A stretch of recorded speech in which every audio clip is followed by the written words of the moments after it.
क्या मिल जाएगा? अल्लाह के नाम पे दे दो तो सही, भगवान के नाम पे कुछ मदद कर दो भैया, भूख लगी है। अल्लाह खुश रखे सही। शुक्रिया भैया, भगवान भला करे। साहिब, आपने मुझे तो कुछ नहीं दिया, सबको पैसे मिल गए, मुझे नहीं मिले। मुझे भी कुछ पैसे दे दो। अरे तुम तो सबसे ज्यादा खूबसूरत हो, तुम्हें तो ज्यादा पैसे मिलेंगे। आप मुझे जाने पहचाने लगती हैं, मैंने पहले आपको कहीं देखा है।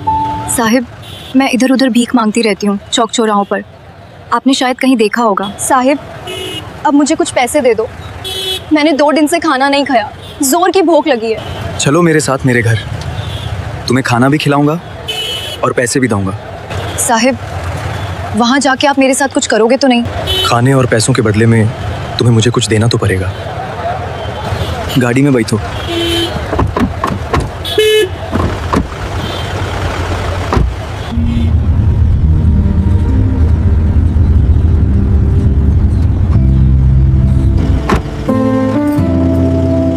ये मेरा घर है, चलो अंदर।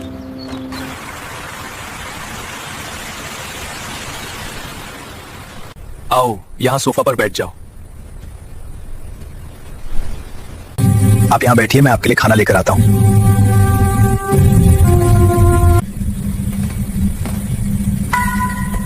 खाइए खाना।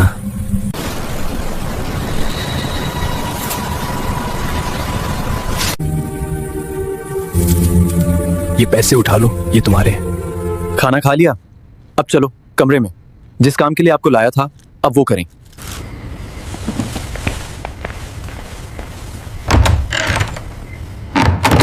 सुबह का वक्त था। जयपुर के मशहूर गणेश चौराहे पर हमेशा की तरह जबरदस्त ट्रैफिक जाम लगा हुआ था। हॉर्न की आवाजों, गाड़ियों के शोर और भागती दौड़ती भीड़ के बीच एक चमचमाती सफेद BMW कार जाम में फंसी हुई थी। कार में बैठे थे आदित्य त्यागी, शहर के एक नामी बिजनेसमैन। वो अपने ड्राइवर मनोज के साथ मुंबई एक जरूरी मीटिंग के लिए जा रहे थे। आदित्य ने विंड स्क्रीन के पार भीड़ को देखा, फिर आराम से बोले, मनोज भाई गाड़ी जरा रोक लो, देखो कितना लंबा जाम है। इतनी जल्दी किस बात की? सामने कितने लोग खड़े हैं? जल्दबाजी में कोई फायदा नहीं, अभी मीटिंग में काफी वक्त है। ड्राइवर ने इस बात में सर हिलाया और कार चौराहे के किनारे रोक दी।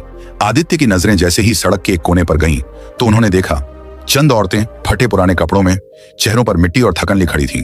उनके साथ छोटे छोटे बच्चे भी थे जो इधर उधर गली के किनारे भाग रहे थे। उन सबको देखकर आदित्य के दिल में एक नरम एहसास उठा। वो चाहे कितना ही व्यस्त क्यों न रहते हों, पर उनका दिल हमेशा से दिया करुणा और इंसानियत से भरा रहता था। वो आहिस्ता से बोले, मनोज शीशा नीचे करो। ड्राइवर ने फौरन बटन दबाया और कार का शीशा नीचे सरक गया। सड़क की धूल, शोर और जिंदगी की तलखी जैसे अंदर झांकने लगी थी। आदित्य अपनी जेब से पर्स निकालते हैं, उसमें से चंद नोट निकालते हैं और करीब खड़ी औरतों को आवाज देते हैं, ये लो अपने बच्चों के लिए कुछ खाना ले लेना। वो एक औरत के हाथ में 500 रुपए रखते हैं और मुस्कुराते हुए कहते हैं, इसे रखो बहन, तुम्हारे कुछ काम आएगा। औरतें पैसे लेकर हाथ जोड़ती हैं, आशीर्वाद देती हैं और आहिस्ता आहिस्ता वहां से चली जाती हैं। जाम अब धीरे धीरे खुलने लगा था। ड्राइवर मनोज ने गाड़ी का गियर बदला ही था कि अचानक खिड़की पर किसी के बार बार दस्तक देने की आवाज आती है। साहब, आपने तो मुझे कुछ दिया ही नहीं। ये आवाज सुनकर आदित्य चौंक जाते हैं। उनकी नजरें उस औरत के चेहरे पर जा ठहरती हैं। चेहरा मिट्टी से अटा हुआ, आंखों के नीचे सियाह हल्के और चेहरे पर ऐसी थकन जैसे जिंदगी ने हर उम्मीद निचोड़ ली हो। मगर उस अजनबी चेहरे में कुछ तो जाना पहचाना सा था, कोई पुरानी याद, कोई भूली हुई पहचान। आदित्य ने तेजी से शीशा नीचे किया और हल्की कपकपाती आवाज में बोले, अरे तुम सनीना? औरत एकदम रुक गई। उसकी आंखों में हैरत, दुख और शर्मिंदगी सब कुछ एक साथ झलकने लगा। वो आहिस्ता से बोली, हाँ मैं सनीना हूं, लेकिन आदित्य तुम यहां? आदित्य का दिल जैसे एक लम्हे को रुक सा गया। दोस्तों, ये कोई आम औरत नहीं थी, ये थी उनकी तलाकशुदा पत्नी सनीना शर्मा, जिससे उनका बिछड़ना 4 साल पहले हुआ था। आदित्य की आंखों में सवालों का तूफान था। वो आहिस्ता मगर दुख भरे लहजे में बोले, सनीना तुम इस हालत में? तुम तो एक इज्जतदार घर की लड़की थी, अदालत में तुमने मुझसे 50 लाख रुपए लिए थे, फिर भी तुम सड़क पर भीख मांग रही हो। ये दर दर की ठोकरें क्यों? तुम तो आराम से अपनी जिंदगी गुजार सकती थी, फिर ऐसा क्या हुआ कि आज तुम यहां खड़ी हो? उनके चेहरे पर हैरत और दुख एक साथ थे, जैसे किस्मत ने उनके सामने कोई पुराना जख्म फिर से खोल दिया हो। ये सब सुनकर सनीना की आंखों से आंसू बहने लगते हैं।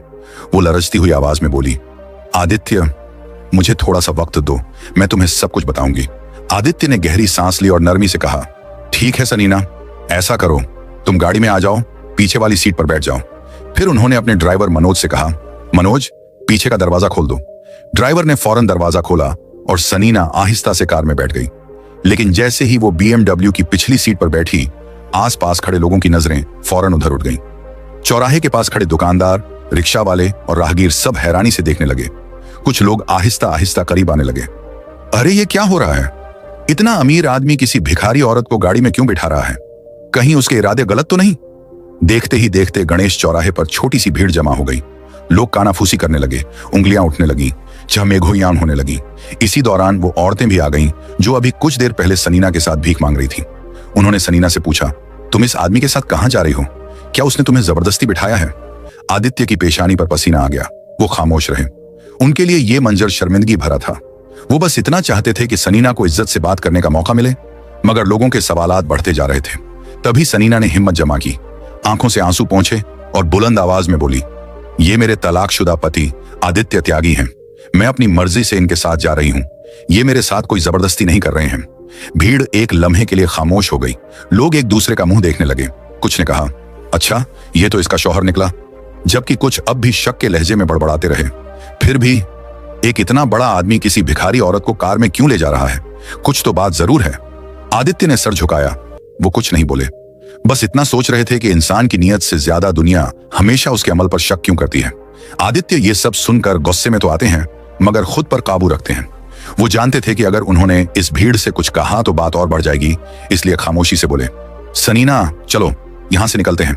ड्राइवर मनोज ने फौरन गाड़ी स्टार्ट की और BMW हुजूम को पीछे छोड़ते हुए आहिस्ता आहिस्ता चौराहे से दूर निकल गई। रास्ते भर दोनों खामोश रहे। सिर्फ इंजन की मध्यम आवाज और सनीना के सिसकने की हल्की हल्की गूंज थी। कुछ देर बाद आदित्य ने ड्राइवर से कहा, मनोज करीब के किसी अच्छे होटल पर गाड़ी रोको। चंद मिनटों में वो एक साफ सुथरे होटल के सामने पहुंचे। आदित्य ने मनोज को कुछ पैसे देते हुए कहा, मनोज बाजार से जाओ, इनके लिए एक खूबसूरत सा नीला साड़ी सेट, चप्पल और जरूरी सामान ले आओ, जल्दी आना। ड्राइवर फौरन रवाना हो गया और थोड़ी देर बाद लौट आया। उसके हाथ में एक नीली साड़ी, एक जोड़ी चप्पल और एक छोटा सा बैग था। आदित्य ने वो सामान सनीना के सामने रखते हुए नरमी से कहा, सनीना होटल के वॉशरूम में जाकर नहा लो, खुद को फ्रेश कर लो और ये नए कपड़े पहन लो। सनीना ने आहिस्ता से सर हिलाया, बैग उठाया और वॉशरूम की तरफ चली गई। कुछ देर बाद जब वो बाहर निकली तो मंजर जैसे बदल गया हो। वही औरत जो कुछ देर पहले टूटी हुई और बिखरी हुई लग रही थी, अब एक सादा मगर दिलकश नीली साड़ी में खड़ी थी। चेहरे पर सुकून और आंखों में हल्की सी रोशनी थी। आदित्य लम्हे भर के लिए उसे देखते रह गए। उन्होंने दिल ही दिल में सोचा, वक्त ने उसे बदल तो दिया है, मगर उसकी खूबसूरती और मासूमियत आज भी वैसी ही है। सनीना के अंदाज में अब एक नया आत्मविश्वास झलक रहा था, जैसे वो दोबारा खुद को पहचान गई हो, बिल्कुल किसी नई नवेली दुल्हन की तरह, जो शर्माई भी हो और मजबूत भी। आदित्य नरमी से बोले, मैं अभी मुंबई एक जरूरी काम से जा रहा हूं, कल शाम लौटूंगा। अगर तुम चाहो तो यहीं इसी होटल में मेरा इंतजार करना, मैं तुमसे कल आकर मिलूंगा। सनीना ने धीरे से जवाब दिया, ठीक है आदित्य, मैं यहीं रहूंगी। आदित्य ने मनोज को बुलाया, इनके खाने पीने का पूरा इंतजाम कर दो और इन्हें किसी चीज की कमी ना होने देना। तमाम इंतजाम करवाकर आदित्य खड़े हुए। उन्होंने सनीना की तरफ देखा। आंखों में हमदर्दी, माजी की परछाइयां और एक अनकहा सा एहसास था। फिर धीरे से बोले, मैं कल जल्दी आऊंगा, अपना ख्याल रखना। ये कहकर वो बाहर निकल गए। BMW की आवाज होटल के बाहर धीरे धीरे मध्यम पड़ गई और सनीना खामोशी से वहीं खड़ी रही, जैसे बरसों के बाद किस्मत ने उसे एक पल की आस दे दी हो। मुंबई पहुंचने के बाद आदित्य ने दिन भर के अपने तमाम काम तेजी से निपटा दिए, लेकिन जब रात हुई और वो होटल के कमरे में अकेले बिस्तर पर लेटे तो उनकी आंखों से नींद गायब थी। हर बार जब वो आंखें बंद करते, सनीना का चेहरा जहन में उभर आता। वही थकन भरी आंखें, वही दर्द भरी मुस्कुराहट। उधर जयपुर के होटल के कमरे में सनीना भी कुछ ऐसा ही महसूस कर रही थी। बिस्तर के कोने पर बैठी, हाथों में अपनी साड़ी का पल्लू मरोड़ते हुए वो बार बार सोचती, काश वो सब कुछ न हुआ होता, काश उसने कभी आदित्य को न खोया होता। रात दोनों के लिए बेचैन थी और उन्होंने करवटों के दरमियान पूरी रात यूं ही गुजार दी। अगली सुबह आदित्य मुंबई से सीधा वापस जयपुर लौट आए। हवाई अड्डे से निकलते ही उनका दिल बेचैन था, जैसे कोई अनदेखी कशिश उन्हें किसी समत खींच रही हो। वो जल्दी जल्दी उसी होटल पहुंचे जहां सनीना ठहरी हुई थी। होटल के कमरे का दरवाजा खुला। सनीना सामने खड़ी थी, पुरसुकून मगर आंखों में हल्की नमी के साथ। आदित्य के दिल को एक अजीब सा सुकून मिला, जैसे बरसों बाद किसी अधूरे बाप का पहला सफा पलटा हो। कुछ देर वो दोनों खामोश बैठे रहे। फिर आदित्य ने धीरे से कहा, सनीना, तुमने कल कहा था तुम्हें सब कुछ बताना है, अब बताओ, क्या हुआ था? सनीना ने गहरी सांस ली और अपनी नजरें फर्श पर टिकाकर बोली, मैं कभी नहीं चाहती थी कि तुमसे तलाक लूं आदित्य। यह फैसला मेरा नहीं था, मेरे अपने घर वालों का था। आदित्य चौंक गए। फिर तुमने ऐसा क्यों किया? उन्होंने धीरे से पूछा। सनीना की आंखों में पुरानी यादों के साए लहराने लगे। जब हमारी शादी हुई थी, मेरे जीजा और भाई ने तुम्हें देखा और बस तुम्हारी दौलत पर नजरें जमा ली। वो बोले, यही घर ठीक है, यही दामाद चाहिए। मुझे क्या पता था कि उनके दिमाग में क्या साजिश पल रही है। शादी के चंद साल बाद उन्होंने मुझे बार बार बहकाया कि मैं तुमसे तलाक ले लूं। कहते थे, तुम्हें हर जाने के नाम पर लाखों रुपए मिलेंगे, हम सब एक नई जिंदगी शुरू कर लेंगे। मैं उनकी बातों में आ गई। आदित्य, मैंने अदालत में तुम पर 50 लाख रुपए का मुकदमा किया और तुमने बिना कुछ कहे वो रकम दे भी दी। आदित्य खामोशी से सुन रहे थे।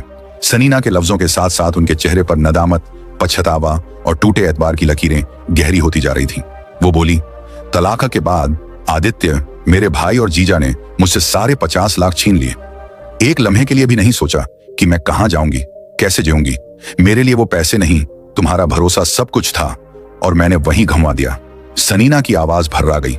कमरे की खामोशी में सिर्फ उसके आंसुओं की हल्की टपक सुनाई दे रही थी और आदित्य के दिल में एक और झक गहरा होता जा रहा था। सनीना ने थोड़ा तवक्कुफ किया, फिर आहिस्ता आहिस्ता बोलना शुरू किया। तलाक के बाद मेरे भाई और जीजा ने मुझसे वादा किया था कि वो मेरी दूसरी शादी करवाएंगे और एक छोटा सा फ्लैट खरीद देंगे ताकि मैं अपनी नई जिंदगी शुरू कर सकूं। मैंने उनकी बात पर भरोसा कर लिया, मगर आदित्य, वो सब झूठ था।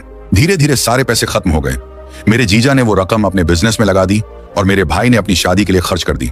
जब उनके हाथ से पैसे खत्म हुए तो उनका रवैया भी बदल गया। एक दिन सीधे कह दिया, अब हमारे पास कुछ नहीं बचा, तुम जहां जाना चाहो जा सकती हो। आदित्य, उन्होंने मुझे घर से निकाल दिया। मेरे माँ बाप, जिनके लिए मैंने सब कुछ बर्दाश्त किया था, उन्होंने भी मुंह फेर लिया। कहने लगे, अब तुम तलाकशुदा हो, तुम हमारे लिए बोझ हो। सनीना के आंसुओं की लड़ी गालों पर बहने लगी। उसने लरजती हुई आवाज में कहा, मेरे पास कोई रास्ता नहीं था आदित्य, मैं मजबूर थी। जिन्होंने ये सब करवाने के लिए मुझे बहकाया, वही लोग आज मेरे लिए अजनबी बन गए। कुछ लम्हे के लिए वो खामोश हो गई, फिर धीरे से बोली, घर से निकाले जाने के बाद मैंने दूसरों के घरों में काम किया, झाड़ू लगाई, बर्तन धोए, जो भी काम मिला। लेकिन लोग मुझे तलाकशुदा कहकर ताने देते थे। हर जगह इज्जत के टुकड़े बिखर गए थे। आखिरकार मैंने सब छोड़ दिया और भीख मांगना शुरू कर दिया। आदित्य के चेहरे का रंग उड़ गया। सनीना बोलती रही, जैसे बरसों का बोझ उतार रही हो। एक दिन स्टेशन पर मैं कुछ भीख मांग रही थी कि गणेश चौराहे के पास कुछ औरतों से मुलाकात हुई। वो भी मेरी तरह बेसहारा थी। उन्होंने कहा, हमारे साथ चल, हम तुझे अकेला नहीं छोड़ेंगे। मैं उनके साथ चली गई क्योंकि मेरे पास और कोई रास्ता नहीं था। मैं भी उन्हीं के साथ रहने लगी, उन्हीं के साथ भीख मांगने लगी। मुझे पता था यह गलत है, पर भूख इंसान को सब कुछ सिखा देती है। वो थोड़ी देर के लिए रुकी और फिर आहिस्ता से बोली, मैंने तुम्हें तलाक दे दिया आदित्य, मगर मेरे दिल से तुम कभी नहीं गए। मैंने हमेशा तुमसे प्यार किया। मैंने हमारी शादी की एक तस्वीर अपने पास रखी हुई है क्योंकि वही मेरी आखिरी उम्मीद थी, मेरा आखिरी सहारा, कि शायद एक दिन सब ठीक हो जाए। उसके लफ्जों के साथ ही कमरे में सन्नाटा छा गया। आदित्य के दिल में एक भारी एहसास ने जगह ले ली। काश उसने उस दिन कुछ पूछ लिया होता, काश वो उसे जाने से रोक लेता। आदित्य ये सब सुनकर साकित रह गए। कुछ लम्हों के लिए उनकी जबान जैसे बंद हो गई। उनकी आंखों में नमी तैरने लगी। वो सोचने लगे, आखिर इंसान का लालच किसी दूसरे की पूरी जिंदगी किस तरह तबाह कर सकता है। वो धीरे से बोले, सनीना, मेरी माँ तुम्हें बहुत याद करती थी, तुमने कभी उनसे मिलने की कोशिश क्यों नहीं की?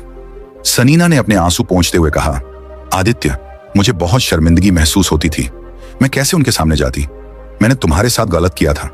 मुझे लगता था कि आंटी मुझे कभी माफ नहीं करेंगी, इसीलिए मैंने खुद को उन सब से अलग कर लिया, छिप गई दुनिया से। कमरे में एक गहरी खामोशी फैल गई। सिर्फ घड़ी की सुइयां चलने की आवाज सुनाई दे रही थी। वक्त गुजरता गया, बातों का सिलसिला बढ़ता गया और पता ही नहीं चला कि रात के 12 बज चुके थे। आदित्य ने एक लंबी सांस लेते हुए कहा, आज भी मुझे मुंबई वापस जाना है, मीटिंग है शाम को, लेकिन मैं जल्द ही लौट आऊंगा। तुम मुझे अपना पता दे दो, जहां तुम रहती हो, मैं वापस आकर तुमसे वहीं मिलूंगा। सनीना ने धीरे से बैग में से एक कागज निकाला और आदित्य को दिया।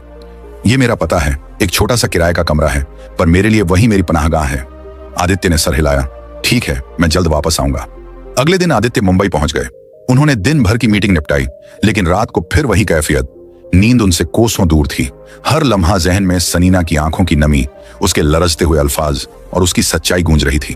वो खुद से कह रहे थे, हाँ, सनीना ने गलती की, मगर उसका दिल आज भी साफ है। उसे तो उसके अपने ही घर वालों ने बहकाया, क्या मैं उसे एक मौका और नहीं दे सकता? उधर सनीना भी अपने छोटे से कमरे में करवटें बदल रही थी। दिल में वही ख्याल, आदित्य ने मुझे इतना एहतराम दिया, क्या मैं वाकई उनके लायक हूं? क्या वो दोबारा मुझे कबूल कर सकते हैं? अगली सुबह सूरज के साथ ही आदित्य ने अपना काम खत्म किया और सीधा फ्लाइट लेकर जयपुर वापस आ गए।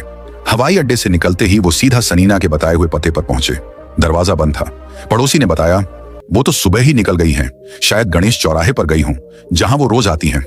आदित्य का दिल धक से रह गया। उन्होंने कुछ देर खामोशी इख्तियार की, फिर फौरन गाड़ी का रुख गणेश चौराहे की तरफ कर दिया। शहर के शोर में वो एक ही चेहरा तलाश कर रहे थे, वो चेहरा जिसमें माझी, दर्द और मोहब्बत तीनों एक साथ छुपे थे। चौराहे पर पहुंचकर वो गाड़ी से उतरे, आंखें इधर उधर दौड़ने लगीं और उनके लबों से सिर्फ एक ही नाम निकला, सनीना। सनीना ने जब आदित्य को चौराहे पर देखा तो उसकी आंखों में यकीन और हैरत एक साथ भर गए। वो कुछ कह भी नहीं पाई थी कि आदित्य ने आहिस्ता मगर मजबूत लहजे में कहा, सनीना मेरे साथ चलो। उसके लब कपकपाए मगर उसने इनकार न किया। आदित्य ने मनोज को इशारा किया, गाड़ी निकालो। चंद लम्हों बाद वो दोनों खामोशी से सनीना के किराए के छोटे से कमरे की तरफ जा रहे थे। कमरे में दाखिल होते ही आदित्य की नजरें एकदम ठहर गईं। वो जगह बहुत छोटी और खस्ता हाल थी। एक पुराना लोहे का बेड, टूटी कुर्सी, एक नीम बुझा दिया हुआ दिया और दीवार पर एक धुंधली सी तस्वीर, उनकी और सनीना की शादी की तस्वीर। आदित्य वहीं रुक गए। उनकी सांस रुक सी गई। उन्होंने तस्वीर की तरफ देखते हुए कहा, सनीना, हमारा तलाक तो 4 साल पहले हो चुका था, फिर यह तस्वीर अब तक तुम्हारे पास क्यों है? यह सुनकर सनीना के जब्त के बंधन टूट गए। वो जोर जोर से रोने लगी। आदित्य, उसकी आवाज लरजने लगी, मैंने तुम्हें कभी तलाक देना नहीं चाहा था। मेरे घर वालों ने मुझे बहकाया, मुझ पर दबाव डाला। मैं आज भी तुमसे वैसा ही प्यार करती हूं जैसे शादी के पहले दिन करती थी। ये तस्वीर, ये मेरे लिए याद नहीं, सहारा है। मैं इसे देखकर अपने आप को तसल्ली देती थी कि शायद एक दिन सब ठीक हो जाए, शायद तुम मुझे माफ कर दो। आदित्य की आंखों में नमी तैरने लगी। वो एक लम्हे के लिए कुछ बोल न पाए, फिर धीरे से बोले, सनीना, तुमने गलती की जरूर, लेकिन तुम्हारा दिल आज भी साफ है। मैं तुम्हें माफ करता हूं। हम अब कानूनी तौर पर अलग हैं, पर इंसानियत का रिश्ता अभी भी बाकी है। मैं तुम्हारी मदद जरूर करूंगा। कुछ लम्हों बाद उन्होंने नरमी से कहा, तुम्हें पता है माँ तुम्हें बहुत याद करती थी, क्या तुम उनसे बात करना चाहोगी? सनीना के चेहरे पर हैरत और खुशी एक साथ झलक उठी। उसकी आंखों में उम्मीद की रोशनी लौट आई। हाँ आदित्य, मैं माँ से बात करना चाहती हूँ। आदित्य ने फौरन फोन निकाला और कॉल मिलाई। फोन बजते ही दूसरी तरफ एक प्यारी सी बूढ़ी आवाज आई, बेटा कहाँ हो तुम? आदित्य ने मुस्कुराकर कहा, माँ, कोई तुमसे मिलना चाहता है, और फोन सनीना के हाथ में दे दिया। माँ की आवाज सुनते ही सनीना की हिचकी बंद गई। माँ, मैंने बहुत बड़ी गलती की, क्या आप मुझे माफ करेंगी? फोन के उस पार से नरमी भरी आवाज आई, बेटी, गलतियां इंसान से ही होती हैं। तुम मेरी बहू हो, तुम मेरी बेटी जैसी हो। मैंने तुम्हें हमेशा याद किया। आदित्य, इसे घर ले आओ। आदित्य की आंखों में आंसू चमक उठे। उन्होंने आहिस्ता से फोन बंद किया और सनीना की तरफ देखा। माँ ने तुम्हें बुला लिया है सनीना, चलो मेरे साथ घर चलो। सनीना ने नजरें झुका ली। उसके होंठ लरजे, आंखों में हिचकिचाहट थी। मैं कैसे जाऊं आदित्य? क्या मैं वाकई उस घर के लायक हूं?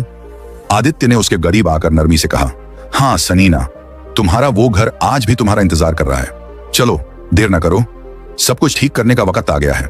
सनीना की आंखों में हिचकिचाहट देखकर आदित्य ने नरमी से उसका हाथ थाम लिया। डर मत सनीना, सब ठीक हो जाएगा, मैं हूं ना तुम्हारे साथ। ये कहते हुए उन्होंने उसे भरोसा दिलाया और अपनी BMW में बिठाकर घर की तरफ रवाना हो गए। रास्ते भर सनीना चुप थी, जैसे यकीन और खौफ के बीच झूल रही हो। आदित्य के चेहरे पर सुकून था, लेकिन उनकी आंखों में जज्बात की लहरें साफ दिखाई दे रही थीं। जब वो घर पहुंचे तो दरवाजे पर माँ पहले से खड़ी थी। उनके हाथ में आरती की थाल थी जिसमें दिया जल रहा था। माँ ने मुस्कुराते हुए आरती उतारी। आदित्य, यही है ना वो? आदित्य ने धीरे से सर हिलाया। माँ ने आरती की रोशनी सनीना के चेहरे पर डाली और एक पल में माँ और सनीना गले लगकर रोने लगी।